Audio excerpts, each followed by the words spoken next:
السلام علیکم ورحمۃ اللہ تعالی وبرکاتہ۔ علامات قیامت کے متعلق حضرت علی رضی اللہ تعالی عنہ نے جو کچھ نبی کریم صلی اللہ علیہ وسلم سے سنا،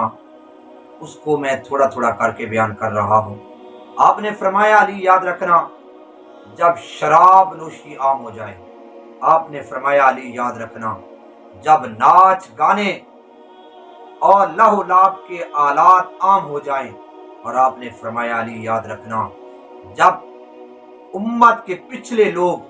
پہلے لوگوں پر لعنت کرنے لگیں تو اس وقت کا یہی عذاب آئیں گے، یعنی زمین کے اندر اللہ ان کو درسا دے گا، اللہ شکلیں تبدیل کر دے گا، اللہ سرخ آندھیوں کے عذاب بھیجے گا۔ میرے دوستوں اور بزرگوں، جتنی بھی حدیثیں بیان کی ہیں، کیا یہی چیزیں اب معاشرے کے اندر ہو چکی ہیں یا نہیں ہو چکی؟ بس اب دعا کیا کریں کہ اے میرے اللہ ہم سب کو ایسے گناہوں سے محفوظ رکھ، اے میرے اللہ دین